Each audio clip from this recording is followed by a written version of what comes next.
오늘은 에스더 1장의 말씀을 보도록 하겠습니다. 이 에스더서는 바사 왕국의 수상궁을 배경으로 이루어지는 내용인데요. 하나님께서 이 이스라엘의 한 소녀를 통해서 이스라엘을 구원하시는 놀라운 하나님의 섭리를 보여주는 내용이 이 에스더서입니다. 이 에스더서의 내용이 에스라 6장과 7장 사이에 들어가는 역사적인 배경을 가지고 있는데요. 이스라엘 민족이 바벨론 포로로 생활을 한 이후에 고레스의 조서를 통해서 그들이 해방을 맞이하게 됩니다. 그리고 1차 귀환 때 지도자로서 수룹바벨의 영도하에 이스라엘 민족이 1차 귀환을 하게 됩니다. 그리고 58년이라는 세월이 지난 이후에 에스라를 통해서 2차 귀환을 하게 되는데요. 그 1차 귀환과 2차 귀환 사이에 들어가는 내용이 이 에스더서의 내용입니다. 특별히 이 에스더서의 내용 가운데 하나님의 섭리가 우리 인류 역사상 어떻게 이루어지고 있으며 또 우리의 삶 가운데 어떻게 역사를 하시는가를 우리가 간접적으로 볼 수 있는 내용이 이 에스더서입니다. 이 에스더서의 내용을 통해서 하나님의 살아계심, 하나님의 역사하심을 발견할 수 있는 저와 여러분 되기를 주님의 이름으로 축복합니다. 1장 1절에 보면 이 일은 아하수에로 왕 때에 있었던 일이니 아하수에로는 인도로부터 구스까지 127지방을 다스리는 왕이라. 먼저 이 아하수에로 왕은 어떤 사람이냐면 이스라엘 민족에게 해방의 조서를 내렸던 고레스 왕의 아들입니다. 이 고레스 왕이 죽은 이후에 왕으로 등극한 왕인데요. 이 아하수에로 왕은 127도를 다스렸던 큰 땅을 다스렸던 왕이랍니다. 이 127도라고 말하면 지역을 모아놓은 게 아니라요. 한 민족과 민족이 살고 있던 그 지방 도시들을 모아놓은 땅입니다. 그러니까 엄청난 땅입니다. 땅의 규모로 보면요. 먼저 지중해를 중심으로 보면 북쪽의 흑해 지역과 그 다음에 남쪽으로 보면 메소포타미아라는 곳이 있습니다. 마케도니아인데요. 거기와 그 다음에 남쪽으로는 에티오피아, 그 다음에 동쪽으로는 겐디스강까지의 이 어마어마한 땅입니다. 그러니까 오늘날로 보면 동유럽 전체의 땅이기도 합니다. 중동 지역 북쪽을 포함해서 동유럽 전체의 땅이었는데요. 이 어마어마한 땅을 다스렸던 왕이 이 아하수에로 왕입니다. 그 아하수에로 왕 당시에 일어났던 일인데 2절에 보니까 당시에 아하수에로 왕이 수상궁에 즉위하여 그 여름궁에 머물렀습니다. 그 당시에 이 넓은 땅을 다스리기 위해서는 여름에는 동쪽에 또 겨울에는 따뜻한 남쪽에 이런 식으로 왕궁이 이렇게 왕이 왔다 갔다 하면서 이 127도를 다스린 것 같습니다. 이 수상궁에 머무르는 그때에 이 수상궁에 큰 잔치가 벌어진 겁니다. 3절에 왕위에 있은 지 제3년에 그의 모든 지방관과 신하들을 위하여 잔치를 베푸니 바사왕 메대의 장수와 각 지방의 귀족과 제방관들이 다 왕 앞에 있는지라. 이 잔치가 어떤 잔치였냐면 무려 6개월 동안 진행되는 큰 잔치였습니다. 그럼 왜 6개월 동안 이 잔치가 벌어졌는가? 이건 전략회의 같은 잔치인데요. 127도에 흩어졌던 방백들을 한자리에 모으는 겁니다. 그러니까 장수들, 그 다음에 지방관들, 그 다음에 리더자들을 다 이 수상궁에 모아서 이 아하수에로 왕이 앞으로 이 국토를 더 확장하는 일에 마음을 모으는 그런 전략회의와도 같은 잔치였습니다. 그러니까 먼 지방에서 이 수상궁까지 오려면 몇 달이 걸리기도 하죠.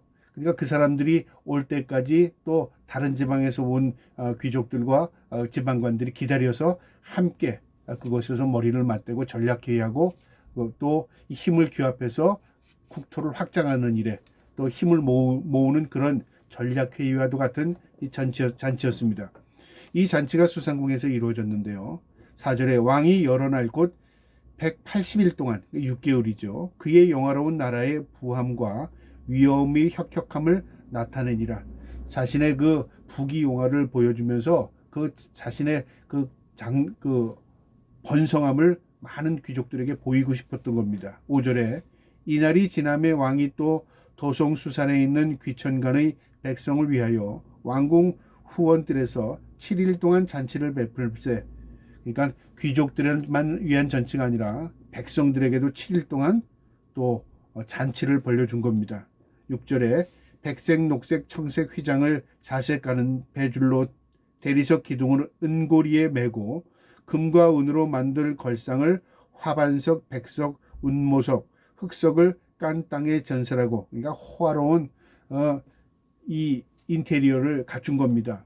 거기에다가 또 기구는요, 금으로 만든 잔을 통해서 자신의 부귀영화를 보여주는 겁니다. 7절에 금잔으로 마시게 하니 잔의 모양이 각각 다르고 왕이 풍부하였으므로 어주가 한이 없으며, 그러니까 술을 마시고 서로 즐겁게 이 잔치를 진행하는 그런 성대한 잔치였던 겁니다. 8절에 마시는 것도 법도가 있어 사람으로 억지로 하지 않게 하니 이는 왕이 모든 국내 관리에게 명령하여 각 사람이 마음대로 하게 함이었더라. 그러니까 모든 방백들이 편안한 마음으로 이 잔치에 참여하고 또 마음껏 음식을 먹고 마음껏 술을 마실 수 있도록 자유롭게 이 잔치를 진행한 겁니다. 그러면서 마음들이 다 이 아수에로 왕에게 다 귀합되게 그렇게 만든 거죠. 이 잔치에서 9절에 왕후 와스디도 아수에로 왕궁에서 여인들을 위하여 잔치를 베푼지라. 왕후는 또 이제 그 부인들, 그러니까 방백들이 함께 왔던 그 부인들을 또 다른 곳에 모아서 또 잔치를 배설하는 겁니다. 이 당시만 해도 남자들, 여자들이 이렇게 잔치를 분리해서 잔치를 벌였는데요. 그러다 보니까 이 잔치가 성대할 뿐만 아니라 여자는 여자들끼리 즐거움을 갖게 되고 남자들은 남자들끼리 또 즐거움을 가지면서 이 잔치가 오랜 시간 동안 지속되는 겁니다. 10절에요.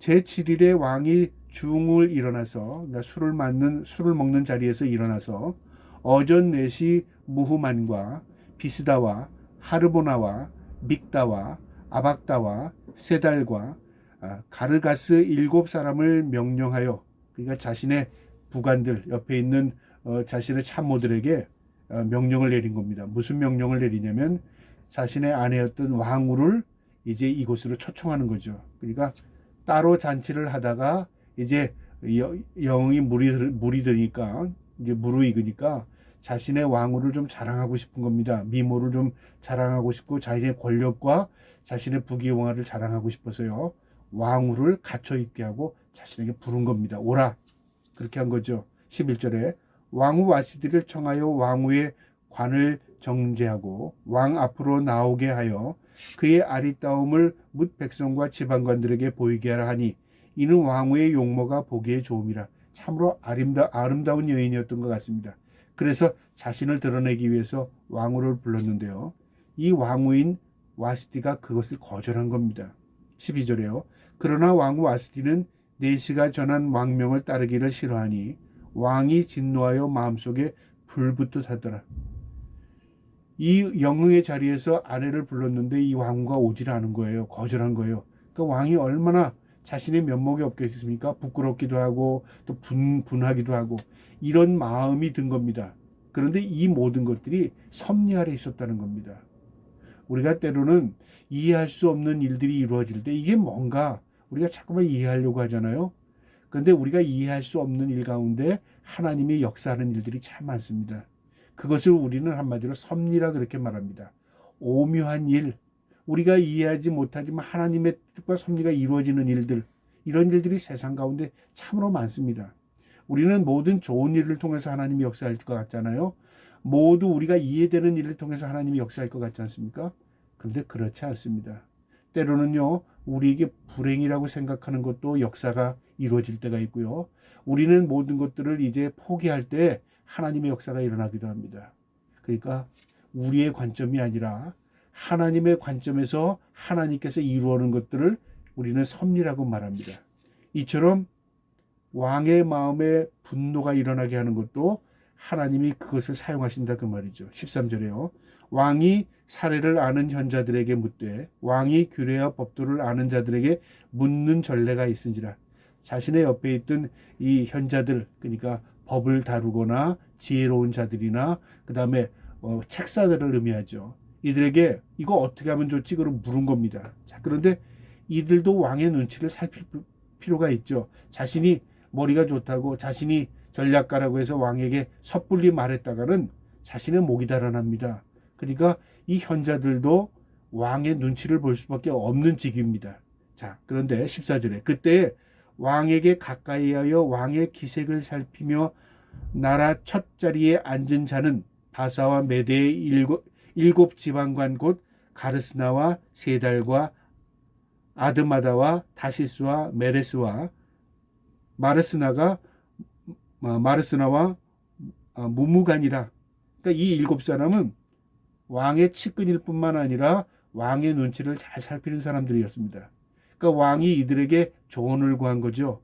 그러니까 이 조언에 대답을 해야 되는데 이때 무무간이라는 사람이요. 이렇게 왕에게 조언하는 겁니다. 16절에요. 무무간이 왕과 지방관 앞에서 대답하여 이르되 왕후 와스티가 왕에게만 잘못할 뿐 아니라 아수에로 왕의 각 지방 관리들과 뭇 백성에게도 잘못하였나이다. 그러니까 무엇을 말하냐면 왕이 지금 분노하고 있어요. 그러니까 왕이여 마음을 진정시키고 다음번에 부르셔도 될 것 같습니다. 이렇게 얘기한 게 아니라요. 그 분노에다 기름을 붓는 겁니다. 그래서 왕의 마음을 시원하게 해주는 거죠.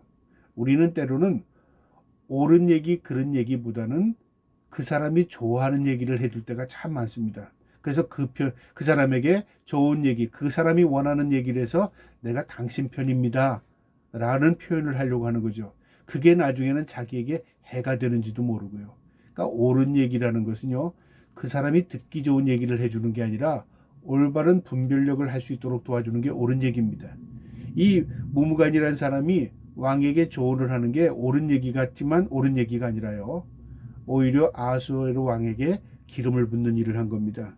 이 일이 그냥 짚고 넘어가지 않으면 모든 지방관들이 다 이 왕후가 하는 행동을 통해서 왕을 무시하게 될 겁니다. 왕만 무시당하는 게 아니라 이 나라가 체면이 구기는 겁니다. 그렇게 얘기하는 거죠. 17절에요. 아수르 왕이 명령하여 왕후 와스티를 청하여도 오지 아니하였다 하는 왕후의 행위에 소문이 모든 여인들에게 전파되면 그들도 그들의 남편을 멸시할 것인즉 왕의 이 행동이 소문이 퍼지게 되면 모든 방백들이 아내들이 다 그렇게 닮아갈 겁니다. 그 말이죠. 이건 확대 해석이죠. 그러니까 왕이 좋아하는 대로 해준 겁니다. 그러니까 왕이 그 얘기를 듣고 어떻게 하겠습니까? 왕위를 가만히 놔두질 않겠죠. 18절에요. 오늘이라도 바사와 메대의 귀족인들이 왕후의 행위를 듣고 왕의 모든 지방관들에게 그렇게 말하리니 멸시와 분노가 많이 일어날 일이다. 모든 지방관들이 그런 행동이 답습되면 다 분노를 느끼게 될 겁니다. 그럼 왕이 왜 그때 그렇게 했어? 라는 그 책임이 우리에게 또 돌아올 겁니다. 그렇게 지금 확대해서 얘기를 해주는 겁니다. 19절에요. 왕이 만일 좋게 여기실 때 와스티가 다시는 왕 앞에 오지 못하게 하는 조서를 내리되 바사와 메대의 법률을 기록하여 변개함이 없게 하고 그 왕후의 자리를 그보다 나은 사람에게 주소서. 왕위를 폐위시키는 명령을 내려서 어떤 왕도 이 법을 고치지 못하게 아예 못을 받고 그 다음에 폐위시킨 이후에 그 빈 자리는 다른 여인으로 채우는 게 낫겠습니다. 그 말이죠. 그러니까 왕이 어떻게 해요? 속이 후련한 거죠. 그래서 왕이요 조서를 내립니다. 20절에 왕이 조서가 이 광대한 전국에 반포됨에 귀천을 막론하고 모든 여인들이 그들의 남편을 존경하리라 하니라. 조서를 내려서 법으로 아주 정한 겁니다. 여자가 무시하면 폐위시켜라 그 말이죠. 내쫓아라 그 말입니다. 이 속이 후련할지 모르지만요. 결국 이것이 오히려 그들에게는요. 위험한 일이 된 겁니다. 오히려 이 일을 조언한 자들이 오히려 생명의 위협을 느끼게 되는 겁니다. 그리고 왕은 이것들을 통해서 왕은 나중에 더 고통을 갖게 되는 겁니다. 그때는 속이 후련했을지 모르지만 시간이 지남에 따라 오히려 괴로움이 더 가중된 겁니다. 그런데 이 모든 것들이 인간의 어리석음 실수가 하나님의 손에 붙들려서요. 오히려 이것이 뭐가 되면 하나님의 섭리로 나타납니다. 그러니까 이들의 괴로움이 이스라엘 민족의 구원의 역사가 일어나는 거죠.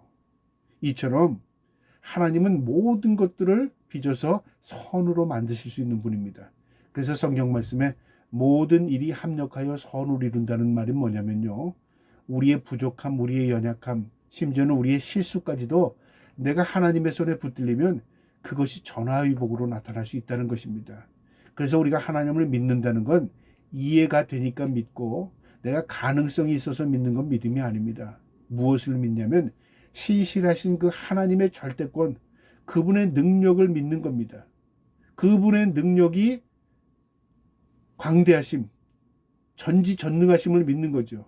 그리고 나는 그분 앞에 모든 것을 맡기는 것입니다. 그걸 믿음이라고 또 말하는 겁니다. 마지막 22절에요. 각 지방 각 백성의 문자와 언어로 모든 지방에 조서를 내려 이르기를 남편이 자기의 집을 주관하게 하고 자기 민족의 언어로 말하게 하라 하였더라. 모든 방백 127도의 언어로 이것을, 이 조서를요 다 보내고, 어떤 남편도 집에서 아내들이 그럴 때는 무시당하지 않고 이렇게 해라, 법으로 정한 겁니다. 이게 과연 그들에게 도움이 될까요? 우리가 법이라는 것이 무엇이냐면 법은 질서를 세우고 질서를 잡는 것입니다. 그런데 오늘은 그 법이라는 게 오히려 가진 자들이 그것을 무기로 삼습니다. 그래서 법이 사실은 사람을 보호해주고 평등하게 하고 또 우리의 질서를 지켜주는 것 같지만 사실은 그렇게 되지 않을 때가 참 많다는 거죠. 이게 무엇을 말하냐면 인간이 자신의 이익을 위해서 사용하게 되면요, 오히려 그것이 남에게 해를 입히는 무기가 되고요, 오히려 그것으로 통해서 인간을 망하게 하는 꼴이 된다 그 말이죠. 법 조항은 가면 갈수록 커지고 가면 갈수록 많아집니다. 하나님의 법은 단조롭습니다. 그러나 그 법이요 생명이 있습니다. 우리 하나님께서 우리에게 주신 법은 뭐냐면 우리가 하나님 사랑하고 하나님의 은혜 아래 사는 겁니다. 하나님께서 우리에게 법으로 정해주신 그 10계명이라는 법이 있습니다. 그 10계명을 두 가지로 요약하면 뭐냐면 하나님을 인정하고 살아라, 하나님을 경외하고 살아라, 내 이웃을 내 몸같이 살아라 합니다. 그래서 경천애인이라고 우리가 딱 잘라 말할 수 있는데요, 하나님 존경하고 살고 인간끼리 사랑하고 살아라, 이게 하나님의 법이었습니다. 그런데 인간이 그렇게 살지 못했어요. 그리고 인간들은 계속적으로 자신의 나름대로 욕망과 욕심을 위해서 살아가는 겁니다. 그래서 하나님께서 그들에게 질서를 세우기 위해서 10가지 법으로, 나머지는 나중에는 또 어떻게 했냐면 율법이라는 법을 통해서 하라와 하지 말라고 정했습니다. 그거 하지 마, 그거 먹지 마, 그렇게 하면 안 돼, 하나님 가르쳐줬고, 이거 하라, 이거 하라 가르쳐줬어요. 인간들이 하나님의 말씀을 제대로 지키지 못하고 살 때 이처럼 하나님의 법이 아주 복잡해지는 겁니다. 왜냐하면 인간들이 그걸 자의적으로 해석하기 때문에 그렇습니다. 우리 인간의 죄성이요, 결국 이 법이라는 걸 만들게 됐고, 이 법을 통해서 오히려 질서와 오히려 공평을 유지하는 것이 아니라요, 나중에 이 법을 더 이용해서 가진 자들이 이 법을 또 무기로 사용하기도 한다 그 말이죠. 어쨌든 하나님께서는 인간들의 삶 가운데 주관자로서요 역사를 주관하십니다. 그리고 이 역사를 통해서 하나님의 뜻을 이루십니다. 우리가 그 하나님의 뜻, 하나님의 섭리를 믿고 살 때 하나님께서는 어떤 것을 통해서도 합력하여 선을 이루실 수 있는 분이십니다. 그 하나님의 섭리를 믿고 살 수 있는 저와 여러분 되기를 주님의 이름으로 축복합니다. 아멘.